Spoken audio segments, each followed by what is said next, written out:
CBS Y&R Spoilers. Hey everyone, welcome back to our channel. Today is Tuesday, and it is a completely wild day to be talking about Genoa City. Let's just dive right into the madness, because there is so much to unpack. So let's just get right into it, because I have been staring at my screen for an hour trying to process this. We all knew Matt Clark was faking his amnesia. I mean, come on. The guy gets arrested after causing absolute hell in Vegas, and suddenly he doesn't know who he is? Yeah, right. We've been talking about this for weeks. The fans on social media were calling it from day one. We all saw right through it. But what we didn't see coming, what literally nobody saw coming, was how the writers were going to spin this, because they didn't just have him drop the act and go back to being a violent psycho. No, they did something way crazier. And honestly, I am still trying to wrap my head around it, because it changes literally everything we know about this show. Nick has been sitting there trying to help Matt remember, which is messed up on its own. Why? It is so messed up. Nick just survived a horrific car crash. He drove off a cliff because Matt poisoned his drugs. Nick is traumatized and dealing with a severe addiction, and yet he wants Matt to remember being a monster just so he can hate him properly without feeling guilty. It is dark.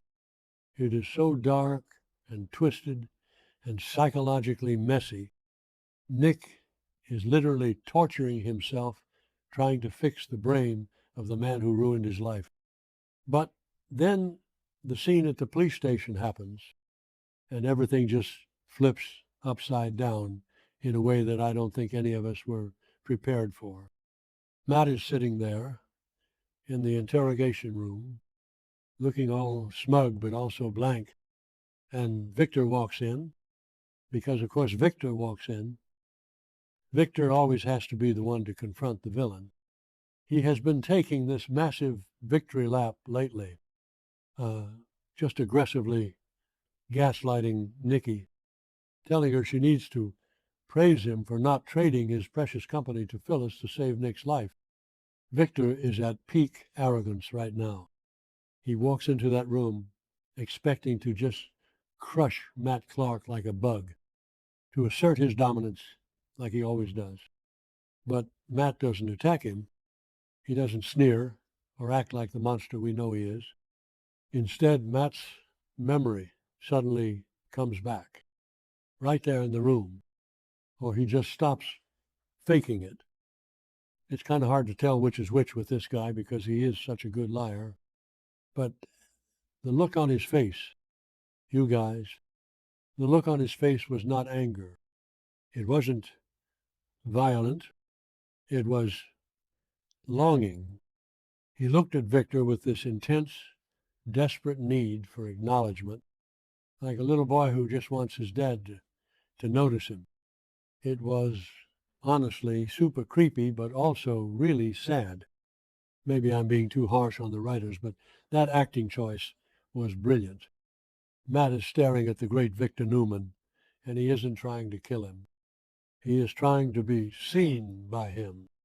And then he drops the bomb, the mother of all bombs, literally. Matt tells Victor that his mother had a brief, passionate affair with Victor years ago, before Matt was born. Let that sink in. Just let that sit there for a second. Matt Clark, the guy who has tortured this family, the guy who chained up Sharon and Noah in an abandoned gas station, the guy who pushed Nick to the brink of death and caused a crash that almost gave him permanent brain damage. He is claiming to be Victor Newman's son. What were they thinking? Honestly, what were the writers thinking? Who actually believes this is going to end well? I mean, Victor has had a lot of affairs. We all know that. Genoa City is basically built on Victor's secret romances and the secret children that pop up decades later. But this feels different. It feels so much more dangerous. Victor is just standing there. The great Victor Newman is completely stunned. He doesn't even know what to say. And that never happens. Victor always has a comeback. Always. But he is just frozen, staring at this psychopath who is claiming to share his blood. But wait, it gets worse. Or better. Depending on how much you love the drama. Because Victor obviously tries to deny it. He tells Matt he is lying, that he is just a sick psychopath trying to play games to get out of jail. And then Matt reaches out and he produces a ring, not just any ring, a Newman family ring. This ring is something Victor thought was lost forever. It has history. It has weight. It is a legacy piece. And Matt just shows it to him like it's the most normal thing in the world. But it is everything. Victor stares at that ring, and you can actually see the color drain from his face. It is physical proof, undeniable proof. Matt didn't just make this up.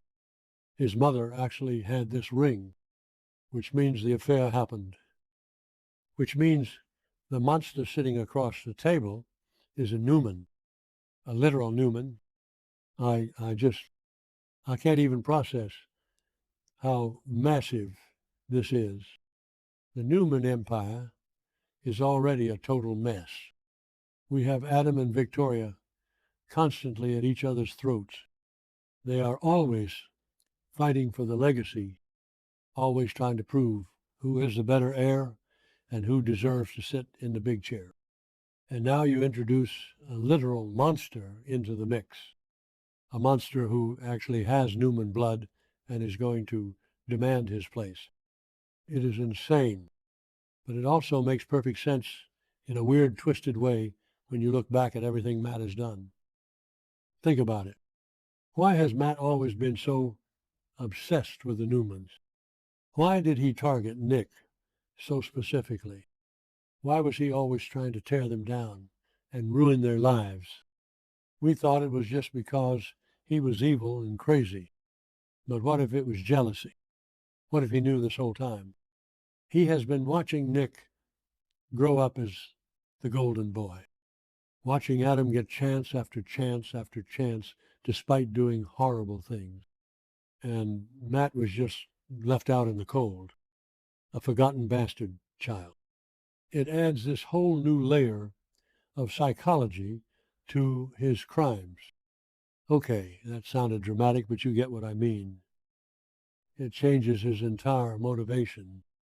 And we have to talk about Nick. Poor Nick. The guy cannot catch a break to save his life. A few episodes ago, he is literally dying in a wrecked car because of Matt. He is struggling with an awful addiction to fentanyl and cocaine. He is trying to piece his life back together. And now he finds out that the man who did this to him, the man who poisoned him and kidnapped his son and ex-wife, is his half-brother. I mean, how do you even react to that? Nick is absolutely crushed. Nick feels so betrayed by Victor, deeply, deeply betrayed. And honestly, he should. Victor has been terrible lately. He refused to give up his precious company to save Nick's life when Phyllis offered the trade. He told Nicky that Nick's life wasn't worth the Newman legacy. And he was so smug about it because Nick survived anyway. Victor thought he won.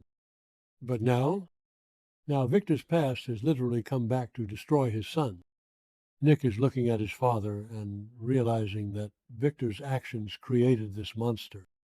If Victor hadn't had that affair, if he hadn't abandoned that woman, maybe Matt wouldn't be a psycho. Nick is furious, and he has every right to be. It is just so messy. And I love it, but I also hate it. I hate seeing Nick suffer so much. He just wants to be a good guy. He wanted to help Matt remember so he could have some closure. And the closure he gets is that his abuser is family. It is sick. The writers are really pushing the envelope here. And I don't know how Nick comes back from this. He is already fragile. He is already using drugs to cope. This revelation might just push him over the edge completely. And what about Sharon? She was just chained up by this guy. She almost died in that car crash in Vegas. She's going to be absolutely horrified that the man who terrorized her and her son Noah is actually Noah's uncle. Let that sink in. Noah was bleeding from a fist fight with his own uncle. It's disgusting. And let's talk about the rest of the family. Victoria is going to lose her absolute mind. She is already so ruthless. She just cornered Nick about his drug use and forced him to confess. She is trying to protect the company at all costs. And now she has to deal with Matt Clark, a guy who is probably going to demand a seat at the table. Victoria is going to go to war. She will not let a psychopath take a piece of her legacy. She will burn the whole city down before she lets Matt Clark into Newman Enterprises. And Adam, oh man, Adam. Adam is the original black sheep. He is the one who always gets pushed aside and treated like garbage by Victor. But even Adam isn't as bad as Matt. Adam actually tried to save Nick in Vegas. He feels immense guilt about the crash. How is Adam going to react when he finds out there's a new brother in town, a brother who makes Adam look like a saint? It is going to shift the whole family dynamic. Maybe Adam and Nick will actually team up for once to take Matt down. That would be something. I would love to see that, actually. I just keep thinking about that scene at the police station. The way Matt looked at Victor. It wasn't a threat. It was a plea. Matt wants to be a Newman. He wants the power and the name and the father he never had. And Victor is going to have to make a choice. Does he destroy his own flesh and blood, or does he try to bring him into the fold and control him? Because Victor always thinks he can control everyone. He thinks he is a god. But you can't control Matt Clark. The guy is a total wild card. He has Sienna Bacall out there doing his dirty work. She is fiercely loyal to him. She beat up Phyllis, and she is the one selling drugs to Nick. Matt has an army of crazy people. If Victor tries to bring him into the family, it is going to tear everyone apart. Victor's ego is so massive that he probably thinks he can just mold Matt into the perfect ruthless executive.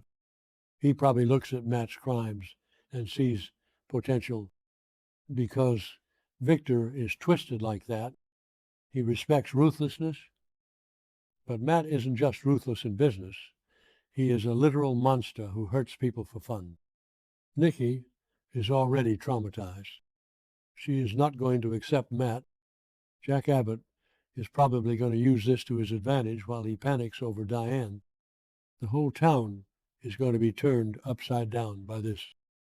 I honestly don't know where they go from here.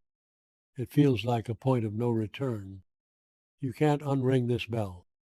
The Newman ring, literally. They have introduced a storyline that is going to dominate the next year of the show, and I am here for it. I am tired, and I am exhausted by all the drama and the constant twists, but I am also so hooked. We have been complaining that the show was getting stale. Well, it is definitely not stale anymore. So what do you guys think? Is Matt telling the truth? I mean, he has the ring, but could he have stolen it? Could this be another one of his sick games? I don't know. The look in his eyes felt real. But Matt is a psychopath, so who knows? I guess we just have to wait and see. But man, what a week. What a crazy, crazy week in Genoa City. Let me know your thoughts down below. I need to go take a nap or something because my brain is completely fried from this episode.